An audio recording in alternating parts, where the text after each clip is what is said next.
Nobody can stop me, nobody can hold me, nobody control me. All right, we are back in the MVP's lounge. Kick your feet up because we are on AEW Dynamite.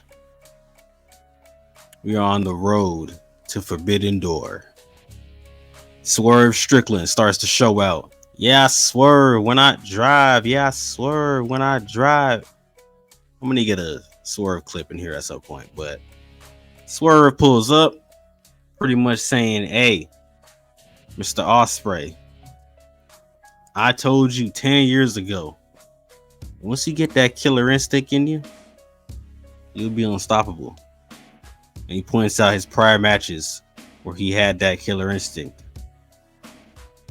Kenny Omega, Takeshita. But then he was like, as of recent in that Prime match and your prior matches, you haven't had that killer instinct. And there's a reason they call me Killshot. Because I'm not gonna take it easy on anyone, not even you. But I respect you. You defend your titles, unlike the EVPs. Cue the EVP's music because out comes Matthew and Nicholas Jackson, Kazuchika Okada, and Jack Perry to interrupt Mr. Strickland because their names were dropped and slander was placed on their names. Okada pulls up, cussing out Trick. He's out of control, bro. His English is starting just to transition into the Matt and Nicholas Jackson English, and it's not that good. So the EVPs pretty much pull up to ask Swerve to be their fifth man in their blood and guts match. They even offer him some of their new pairs of sneakers that haven't even dropped yet. Swerve politely says, "Nah, I'm good. I'm gonna decline. Because first, one, these shoes aren't even my size. I don't wear size 9s. 2, no one dresses the way y'all dress, and especially wearing pearls around your neck. And 3, he's a philanthropist and a businessman. Takes the shoes, throws them in the crowd. The EVPs aren't happy.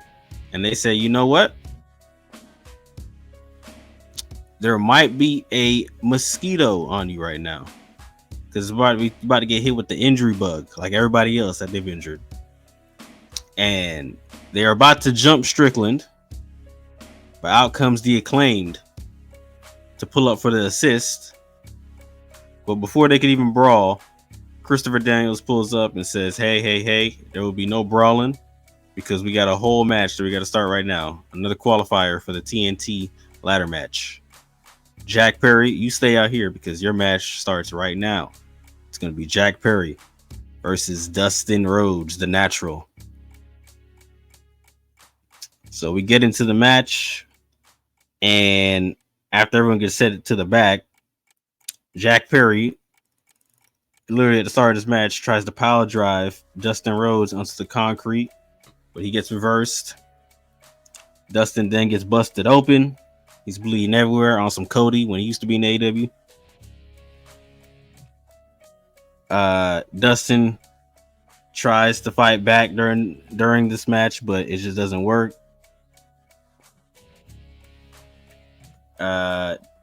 Jack tries to go for the V trigger.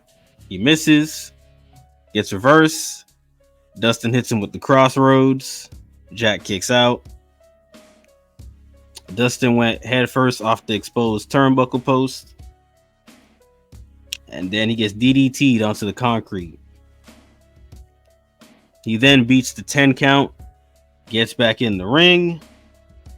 But it doesn't matter because he then gets hit with a running knee from Jack Perry.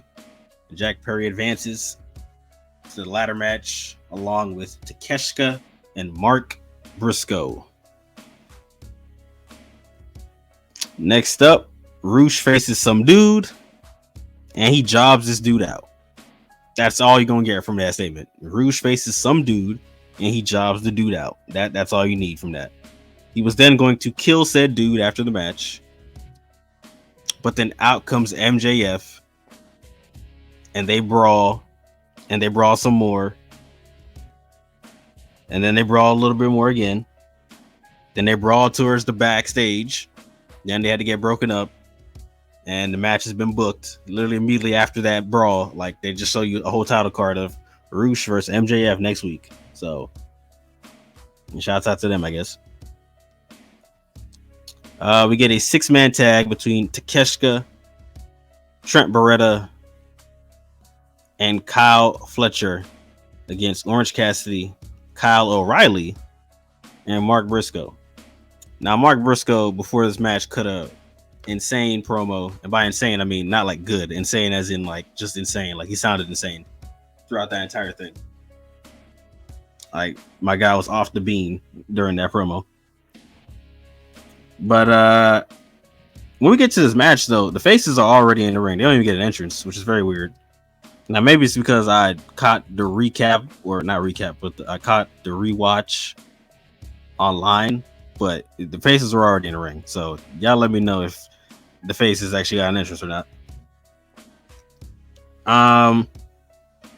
Yeah, I'm still not a fan of Orange Cassidy. I've stated this already. So I didn't really care for him in this match. Takeshita's cool though. Whole Yakuza guy, you know what I'm saying? He's got the Yakuza vibe. It was a fire 6-man tag match though, with the exception of Orange Cassidy. Yeah, I mean it was good. Takeshita was definitely the tallest person in that ring during this match. Everybody else kind of looked short, besides maybe Fletcher, who was a little bit shorter. But yeah, the match ends with Fletcher hitting Mark Briscoe with a pile driver. Immediately after the match is over, though, Trent is still beating up on Orange Cassidy. And Willow tries to come out for the save like she did on Collision, but Chris Statlander stopped her before she could even exit the tunnel, and she jumps her.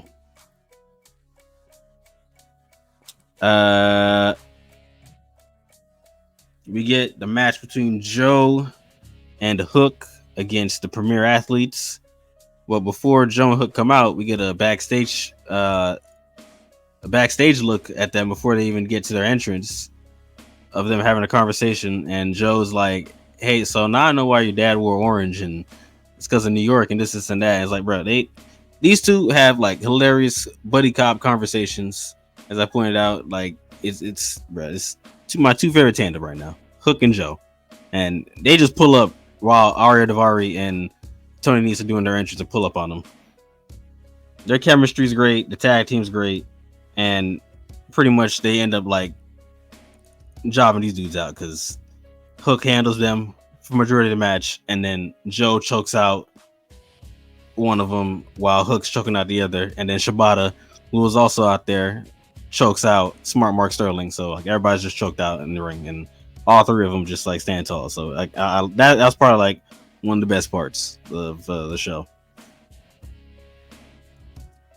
We get title match, women's TBS championship.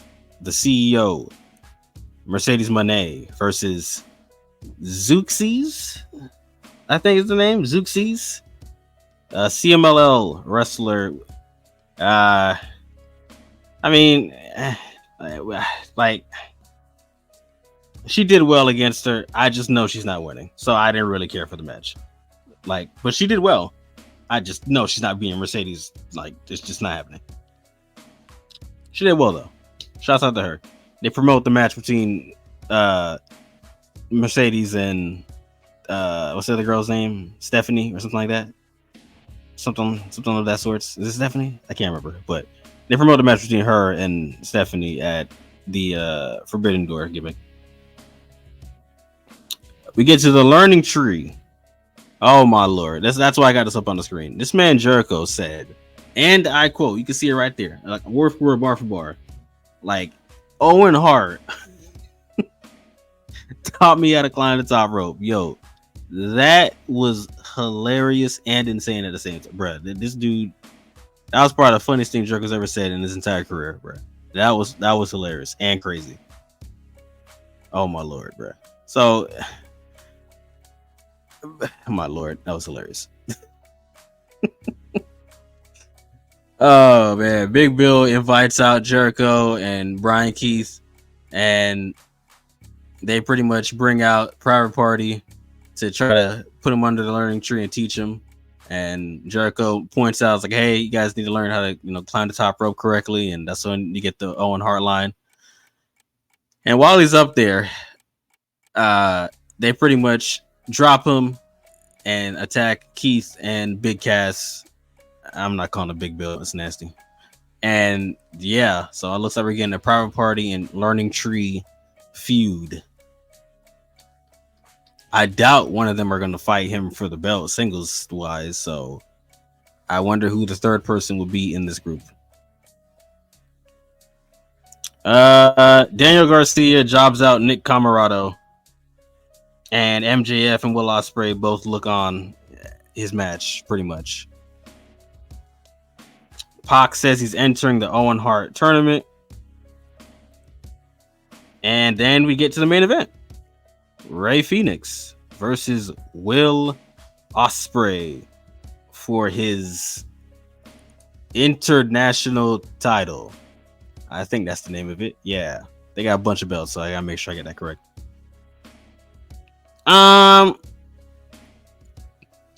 Honestly, this match had a whole bunch of, not gonna lie to y'all, okay? Now I'm a fan of flips, okay? But when it gets a little too flippy, that's when you're like, all right, you're just watching gymnastics at this point. Especially when Will Ospreay be no selling. Like, it makes it even worse. So this match was all right. Don't go out there saying this match was 6 stars. Like, relax. It was an all right match. It was just a bunch of flips in it. But after the bunch of flying around the flips, we get to the real story, which is Will Ospreay hitting Rey Fenix with the swerve stomp. Points directly at Swerve, who's watching from the crowd. Hits dude with the swerve stomp. Then hits him with the hidden blade. And then gets the W over Rey Fenix. Swerve then enters the ring, talking smack. And then Will Ospreay snatches the belt from Swerve. Holds the belt. Puts it on his shoulder.